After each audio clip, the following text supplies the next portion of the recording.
Hi everyone, it's Sunny, and I'm back with your daily inspirational video. And since tomorrow's election day, November 8th, I thought of doing a call to action video for you. And I've been thinking a lot about Dr. Martin Luther King lately, especially that he was an influential leader, an inspirational role model for many. And I was thinking, like, if Dr. Martin Luther King were alive today, who would he vote for? Who would he vote for with the two candidates we have right now? Is it ideal that the other two parties don't get a say in the presidential debates? No, I don't think it's fair. Is it fair that we only have more dominant parties like the Democrats and Republicans? No, I don't. Could there be other options that are denied from us that could be beneficial for our country and the world? Yes, absolutely. But we have the reality that we have. We're dealt with this card deal that we have Hillary Clinton or Donald Trump. And I've seen a lot of people have a lot of anger towards each candidate and with the choices with what we have. You can continue to choose to be angry and bitch and moan and complain about the situation, or take action and get off your ass and vote. Because you can complain all you want, but that won't change the situation, because these are the most dominant parties that we have available to us, whether we like it or not. And it's not the most ideal, like I said. So really think about your vote, and not just for today, but for future generations, how it'll impact your children, your grandchildren, our country, our relationship with the world. It's not just about male and female who we're voting for. It's not based on gender anymore. It's who has the qualities of leadership, true leadership, that will raise our country and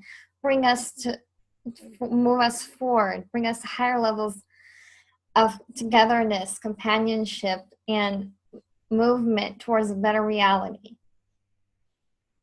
And I was thinking, like, who would Dr. Martin Luther King vote for? And it made me reflect on who he was as a leader and why he was so successful. And yes, he happened to be a guy, but it wasn't about his gender that made him successful. I really believe it was the qualities of Dr. Martin Luther King himself that made him successful. He was inspirational. He was an uplifter. He motivated the masses. He knew how to rally people up and get people to take action on a cause for social justice. And he got people of conflicting backgrounds, conflicting values, conflicting beliefs, and unified them. So he was able to unify divide.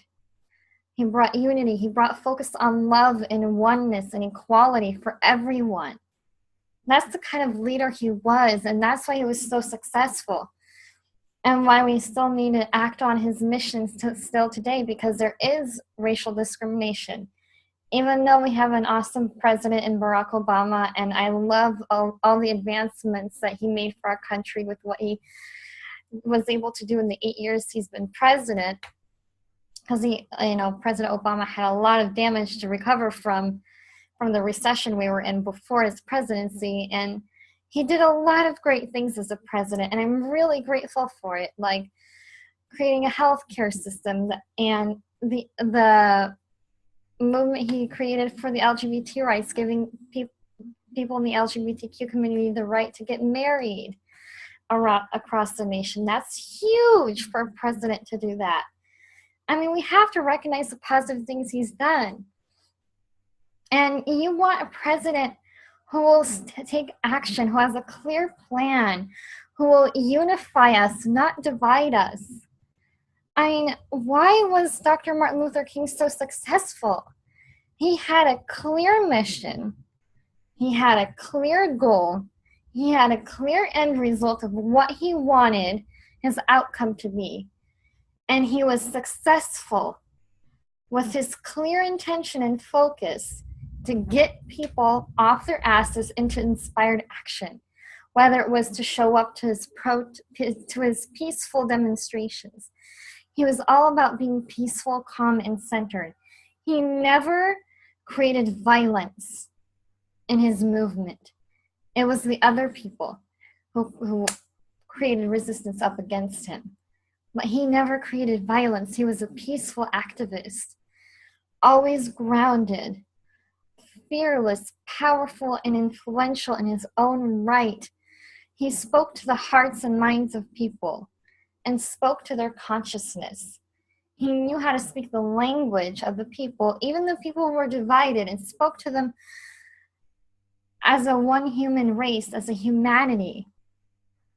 And that's the kind of leader you want in the office, someone who is poised, who is collected, who would stand strong in the face of adversity.